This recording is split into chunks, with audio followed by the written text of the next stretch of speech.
Welcome to Ampedcast, where we bring together the worlds of electronic dance music and storytelling. Get to know industry leaders and talent on the rise as we sit down with them to share their artist journey from behind the decks. Our community is one for artists and music lovers alike, so settle in and enjoy the experience.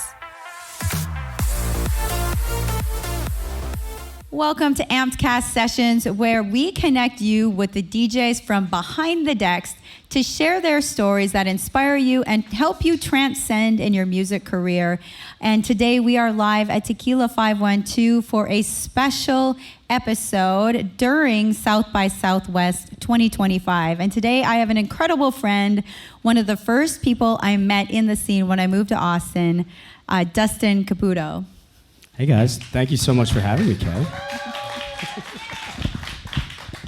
Thank you so much, Dustin, for being here, AKA DiLLZ, so like a dill pickle. That's right. Doesn't come from that, but it's hilarious that everyone always thinks that it does. Well, that's what I thought. So, okay, how did you come up with DiLLZ? I want to know. Good question. So the name DiLLZ, actually, I didn't come up with it. It was a nickname given to me by friends of mine in college. So I went to St. Joseph's University in Philadelphia. Shout out Hawks, Hawk will never die. And I lived with a lot of the basketball players. So we would play pickup basketball a lot after school. And mind you, I was not good. I'm very average, but I can keep up with everyone. I played baseball and soccer in college. But there was one day freshman year that I was lights out from behind the three. It was only one. And there was one of the local guys out there, and he was just screaming the whole time. He's like, yo, my man is Money from behind the three. He is D-Money. And that went down from dollar bills to Skrills to DiLLZ and a bunch of other nicknames in between. That's the real story. I did not know that. That's incredible. No, true story. That's actually where it came from. Yeah, true story. I thought it was like someone maybe called you Pickle as a kid or something like that. I had no idea. No, I actually also hate the way pickles taste, too. You hate pickles, that's right. You did tell me. I love the scent actually nauseates me. Sam knows. So no tequila and pickle juice shots for you. Hard no. Yeah, Hard no. No, thank you. Love tequila, but no pickle juice. No pickles. Shout out Tequila 512. Shout out a drink. Tequila 512. Yes. Thank you very much. Well, I'm so excited to sit down with you, Dustin. Like I said, we met in the scene back in the days of the open decks that were happening, at higher ground and different places. Shout out Charlie, love you guys. Shout out Charlie. And that was really, I remember connecting with you about music, and you told me some of the passion you have about music, and we've been wanting to actually record this episode for, over a year now, and now we actually have the chance. We tried once before, too. We did try. You did a huge event that night. But let's kind of take it back to share a little bit about yourself, pre-music or because you moved to Austin. Mm-hmm. So share a little bit about who was Dustin before Austin. Of course, thank you. So I actually just moved here about 2.5 years ago, and I had a whole different life before I moved here. Prior to Austin, I lived in the Northeast. I lived in New York City and Philadelphia. I was a trader on Wall Street for JP Morgan for 8 years. Wow, you were actually on Wall Street. Yep. Did you have the little tickets or whatever? I did for a time, yep. Okay. But at that time, I started making music. Well, I started DJing 14 years ago through college. After college, then started trading, and my love for music kind of died because I was working 70+ hours a week. There was a point in time where it got so stressful that I honestly just did not want to be here anymore. Looked myself in the mirror one day and told myself, what do I want to do with my life? Finally picked back music again. One of my good friends back in the day took me to my first concert, my buddy Kojo. Before I knew of any EDM, what it was, I was super depressed back in the day, and he's like, yo man, we're gonna go out, drags me to a concert, and it was Avicii and Cruella. It was my first concert ever. You saw Avicii, that's awesome. Yep. Oh. So from there, I fell in love with music, but then when I started working, I lost it. Mm-hmm. And Kojo and I still kept in touch, and he moved out to Texas, and I was still back home. He told me that he was living in Dallas and he was working out there, and he asked me, he's like, yo man, why aren't you DJing anymore? And I was just like, it's a great question. I don't have the time to DJ. So I picked it all back up and I was like, I don't want to do this anymore. And I took all the time in the world to focus on changing my career, changing my path, and I gave up trading and I picked up music again. And when I gave up trading, I told myself I would never go back to working those hours again. And when I wanted to move, there were 3 different places I wanted to move to. It was between Austin, Denver, or San Diego. I went out to Denver first, and I really liked it, had a lot of friends there. And then one of my best friends from home was having a bachelor party out in Austin, my buddy Dan. And we came out here, and I had a friend who I grew up with, who's actually in the crowd right now, my good friend Kristen over here. We grew up together back in New Jersey. And we came out to visit, and Kristen came out with all of her girlfriends to my buddy's bachelor party. And I fell in love with Austin. I never made it to San Diego.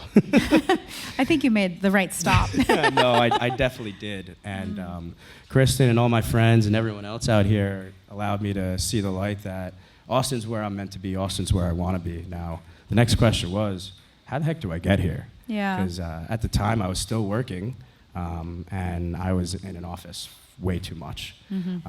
So I got the opportunity to transfer over to DiLLZ, where I was a consultant for a time, and they allowed me to work from home.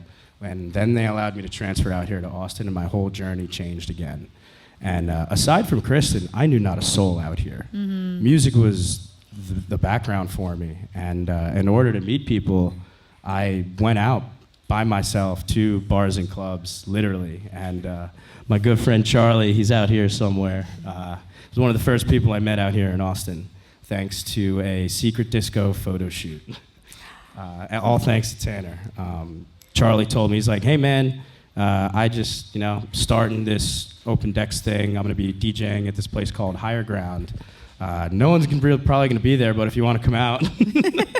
I went out there, it was me, Charlie, and a total of a total of 8 of us. First night out, he allowed me to get on the decks, and a friend of mine from Secret Disco, Tyler, was there. Tyler told Tanner, Charlie and I were just like ripping, like we like no one was watching, that he loved the music we were playing. And then we got a big break with Secret Disco. Tanner asked Charlie and I to play our very first event at Summit, and this was two years ago, actually. This was 2 Januaries ago. And this was the one where Charlie and I opened, and we had the biggest crowd in the world, like that I have had still almost today out here in Austin. And from there, we kind of just blew up after that. And to me, it's from Charlie, Secret Disco, to everyone else out here, to Kristen and Holden, all my friends out here. I've developed this whole new life that I am so appreciative of. And everything else from New Jersey, New York, it's made me into who I am today and allowed me to realize that music is so powerful that people just don't understand. And it saved my life more than once. And if I can now give back to others who have struggled with what I struggle with, that'll make me the happiest man in the world, honestly. Oh my goodness. Well, thank you for sharing that introduction. And I want to dive in a little deeper. You said music saved your life. Can you share a little bit more about how it saved your life? Of course. I mentioned earlier that at one point in this world I didn't want to be here, and that's true. So to anyone out there who struggles with that thought, I do not say this lightly. Music has truly saved my life. If there's anyone going through something, please, I'm always here. You have friends, you have family. There's plenty of people that care about you. Please, I will always be there to talk to you and others too. And when I was in college, I didn't think I had that. I had a girlfriend at the time who cheated on me with my best friend and roommate. So I went down the dumps, didn't want to be there, and my buddy Kojo, like I was briefly telling you guys yesterday, dragged my ass out of my apartment, and he brought me to that Avicii show. And for those 3 hours, I forgot about life. No care in the world, problems didn't exist, nothing else mattered. My mom and dad screaming, my sister yelling at me, nothing mattered. All that mattered is right then, right there, bliss of music, dancing, and enjoying life, and a smile on my face, truly. And if the music that I had never heard prior to that can make someone like me who was truly down in the depths feel alive again, that is the one driving factor for why I want to live.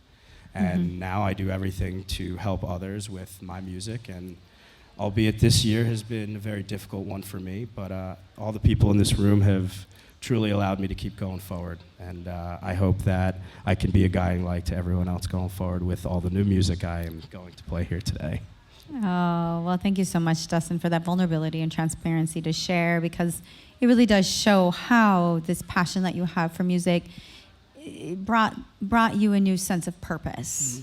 And can you share about purpose and the importance of, finding your purpose, or say you're searching for your purpose, you don't know what it is. Like, how did you go about finding music as being that sense of purpose for you? That's actually a great question. For me, I honestly had no idea. But the one standing constant in my life when I was younger was music. Music was always on. I struggle with speaking about my emotions. It's just something that I've always struggled with. I have mental health struggles like everyone else does. And in order to speak about my feelings and my emotions, I use music as an outlet. The music I listen to in the morning shows the emotions I'm going through. The music I make, the music I play. I wear my heart on my sleeve. Everyone here knows that. My words aren't always the best. They don't always mean everything that I'm trying to say. So, but when it came down to music, that's what mattered most to me. It was like, that was the language that I understood better than English, and the way I can communicate to others better than English as well. That's so profound and so true. It just shows that outlet, it kind of found you, and it became that way to express yourself, to communicate with not only other human beings, but just with like sharing your energy with the world through music. 100%. That right there, the energy is key. Energy is key. To me, as an empath myself, I feed off of energy, and the crowd and all my friends and everyone here, the energy in the room is incredible, and that's a huge part of what lifts me up and allows me to keep going. I know that everyone out here who has seen me perform, and you as well, which is why you've asked me to come up here, I become a different person on stage all the time. The DiLLZ dance will come out. The DiLLZ dance will come out. Absolutely love the DiLLZ dance. Man. Well, that leads me right into, getting into the music that you're doing now. When you started out, you found this passion, you started this path. How did that journey go, and how did it lead you to now? I mean, now you're producing, you're finding your sound, and what were some of the stepping stones along that journey? I know it's always going, the journey's always going. So that's actually a great question, and you're probably the second or third person who's asked me a similar question recently. As Hannah said earlier, also thank you so much, Hannah, for the introduction.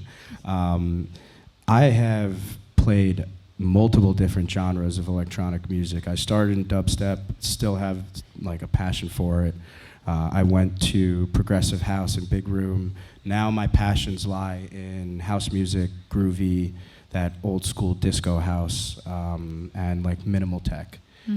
For me, the journey, it's been a difficult one on where I want to go, because now that I'm producing, once you get into the industry, everyone tells you gotta stick to one thing if you really want to keep going. And I agree to an extent.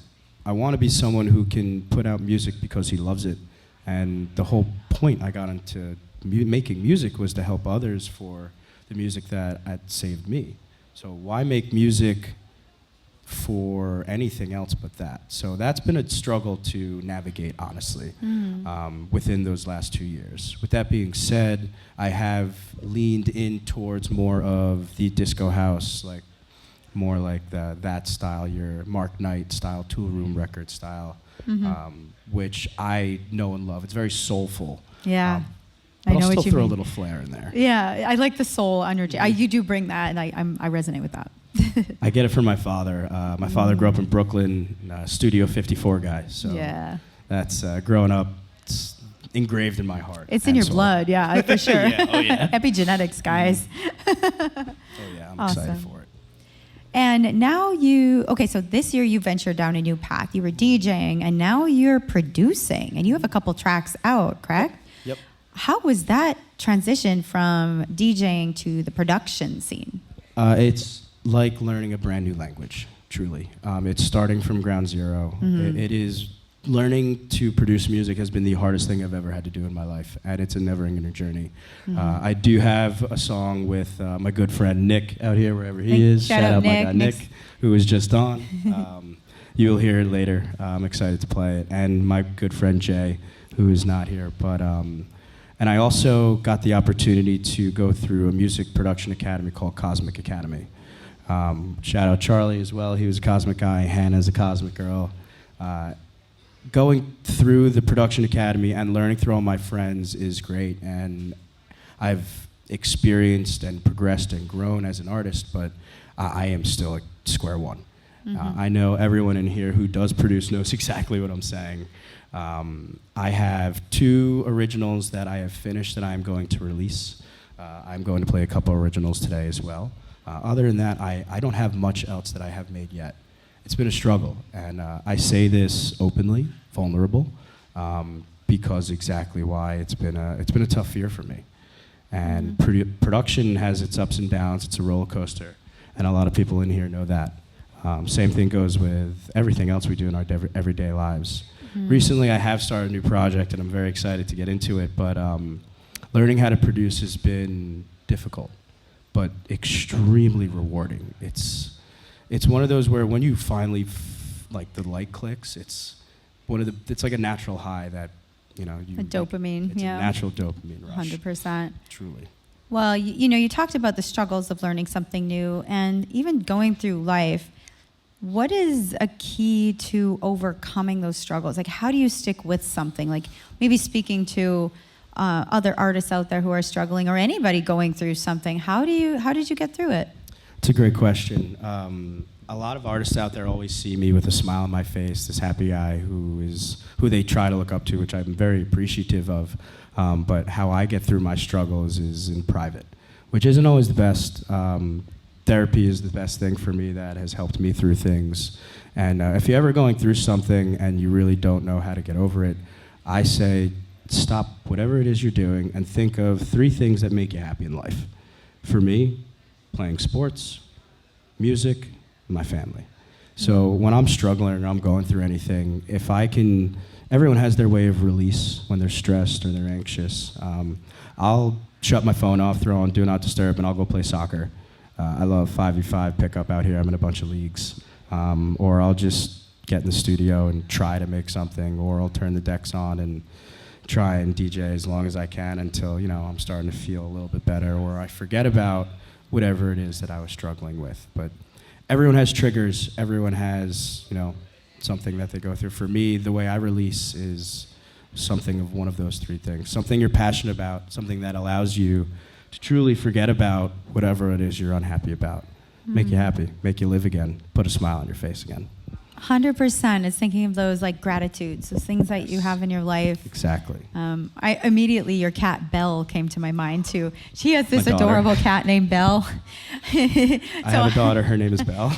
Yeah, Belle is a sweetie. So I thought of that's one thing in my life I'm really gracious for is my cat Liza, and I thought of Belle when you were saying she it. chose me. It's her world, and I'm just living in it. Anyone else knows this? They know what I mean. Any cat people in the room? Oh yes. Yeah, it's their world. We just live in it. Of course. Well, your journey is full. It's very rich. It's a rich journey, and you're on this journey. What is something you want to accomplish in 2025? It's a great question. I actually made a post at the end of January. January was the hardest month for me, and I really dove down and thought that exact question. What are my goals for 2025? I want to put 2024 in the past. So it took me a month to make a 2024 post of all the events that happened. And at the end of the post, I said my goals. One of my number 1 goals is to get a signed track to a label. I know that 2 of the songs I'm going to play here tonight deserve to see the light of day, and they deserve a good home. That's a major goal of mine. Another major goal of mine is to just produce my own music. Get out there, struggle, fail, because I have struggled with starting for fear of failing and not being good enough or not making good enough productions as I've already made. So getting over those fear of failures, working through my struggles, those are some of my goals for this year. And I know I will accomplish them.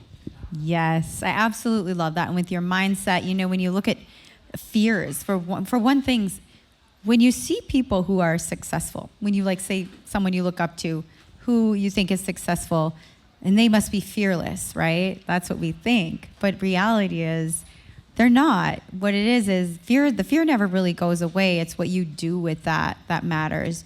And you can step beyond it, even 100%. though it's looming there and you're like, I don't know what the hell I'm doing. 100%. But you do it anyway. Yeah. It's I love that you said that. It's true. And I actually had this conversation with a friend of mine recently. When you're anxious or you're going through a struggle like that and you have something trigger you, there's fears where you can control it, and there's fears where you can't control it. And either way, what you can control is your reaction, how you react to it, and what you do next. So it's a lot harder to say than do, but for me, it's been a lot more rewarding for me to just pause, think before I act, think before I react. And if I do that, it's been a better outcome going forward. Oh, 100%. It's like instead of reacting, it's more of you respond. You respond to something, and it doesn't control you anymore. So you can have fears, you can have things that are happening, but when you're responding and like seeing it for what it is, and just like grounding yourself. Exactly. Yeah, in those gratitudes, or surrounding yourself with good friends, good music, whatever it is. 100%, like everyone here. Yes. So 2025 is going to be a big year for you. I love that you have these goals set up.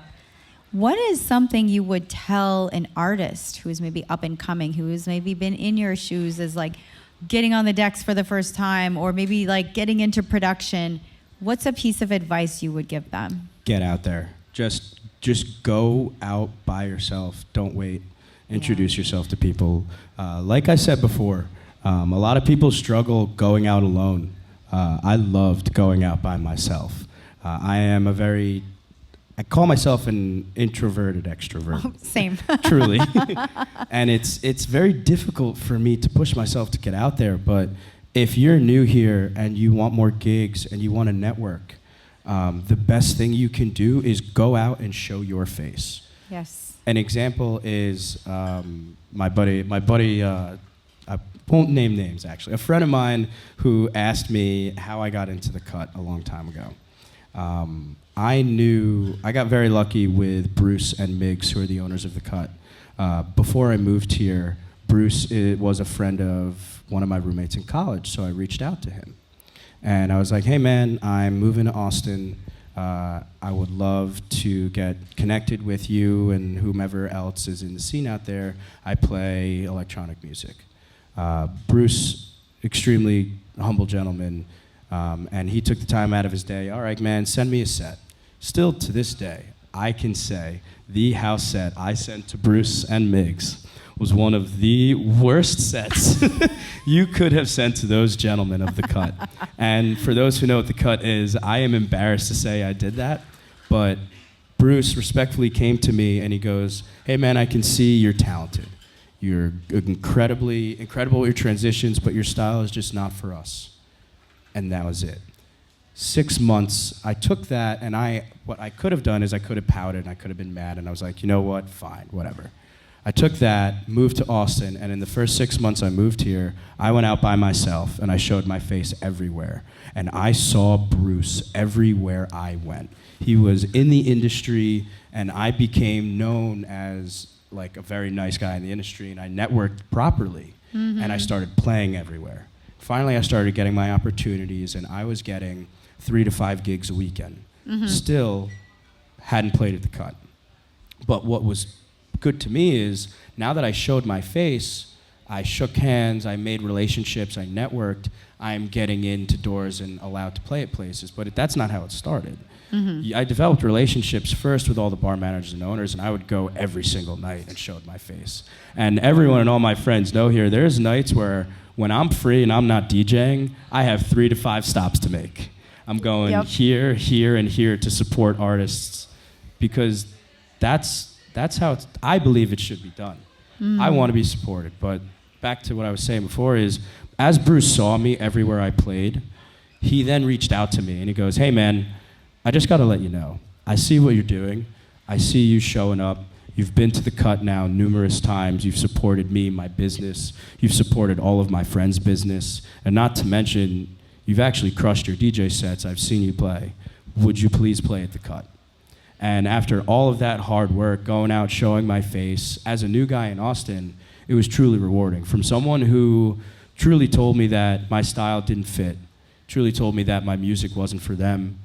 It was that recognition of my hard work, my persistence, just getting out there and showing my face and shedding love and supporting that got me my first spot at the cut. And I'm actually playing there Thursday as well with my brother Nick. Very excited for our South by set. But yeah, heck yeah. But anyone out there, if you're starting, just show love, shed love. The easiest thing is social media for me. Everyone sees me liking and commenting everyone's post on Instagram. It's free. But you have a brand, I get it. I have a brand too. When you post your Instagram stuff, like and comment and show love to everyone who shows love back to you. Yeah. I just made a post today saying about this. I took time out to comment and thank everyone that commented on me. It's a little thing to do, but it also goes a long way. So there's just a few things that help me. Wow, there are so many great nuggets in that. You know, when it comes down to it, it is about showing up for you, showing up for others, and being genuine. And that's, I think, the first main steps, especially getting into the industry, even as a non-DJ, but still in the industry. Showing up, give a hug. That's my favorite thing. I go out alone a lot too, because I know when I get to where I need to go, I'm going to give a dozen hugs. And that's the best part. And you're really a testament for authenticity and someone who is putting themselves out there in a genuine way. Yeah. Thank you. That means a lot. Of course. Of course. Well, this has been a great conversation. Now I'd like to open it up to the audience. So we're going to take a few questions from y'all. Who's got something for DiLLZ? You can raise your hand, and then I'll reframe the question for the audio. Don't all jump at once. All right. Okay. We got right here.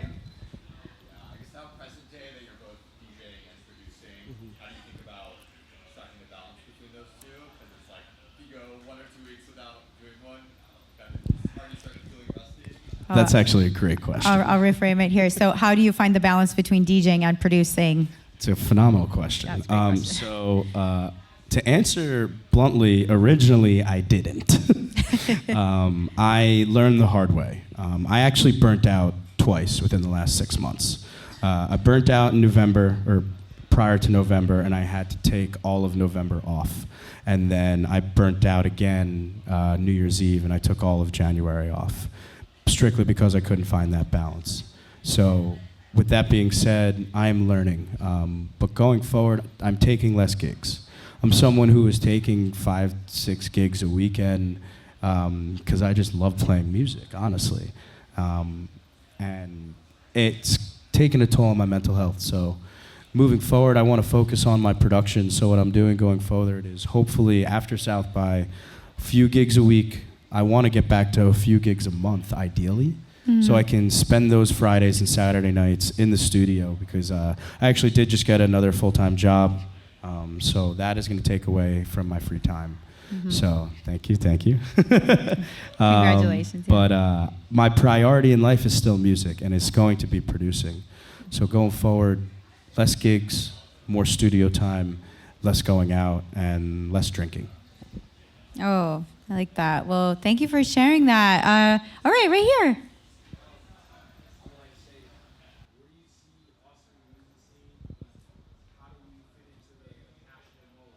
Ooh, no, that's a phenomenal question. Where do we see the Austin music scene, and how do we see that fitting into the national mold? So before I moved to Austin, Austin was always known as the live music capital of the world. Electronic music was not that big prior to COVID. I'm from New York, New Jersey, Philly, and I've played in those markets. Personally, the barrier to entry in the Northeast is extremely difficult. When I moved into Austin, the barrier to entry was so much more welcoming. So I saw the scene here as a lot easier to get started. And once you get started, you're established. And the scene here has a lot of backing. If you're a house artist out here, you have really big places, or just an electronic music artist, you have the Concourse. Concourse Project last year was ranked 7th in the nation for venue and 26th in the world. It's in our backyard. Yeah, this is great. absurd. And then you have other places like the Cut. You have other places that have huge followings. The Cut is doing a show in Miami as well for Miami Music Week. So if you get established here in Austin, to me, after playing in the Northeast markets, I've played in the Florida markets, I've played in the Denver markets.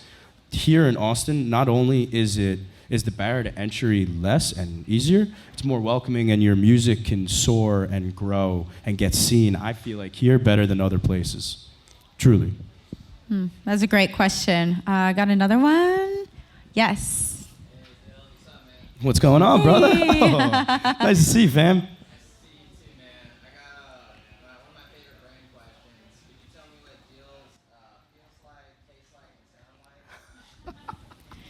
Can you tell me what DiLLZ tastes like, feels like, and sounds like?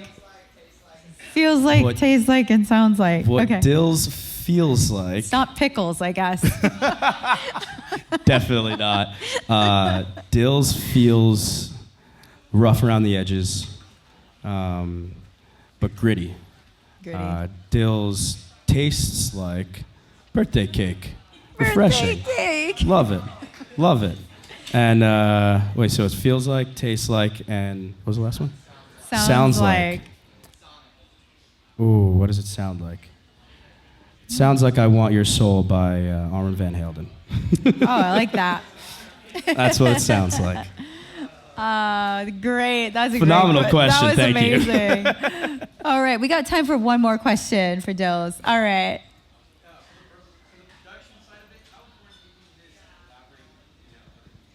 Ooh, so 100%. For the production side of things, how important is it for you to collaborate with others? I learn more through collaborations than I do on my own. I have ADD and ADHD, so in order for me to learn how to produce, it takes me 3 to 4 times as long as someone else.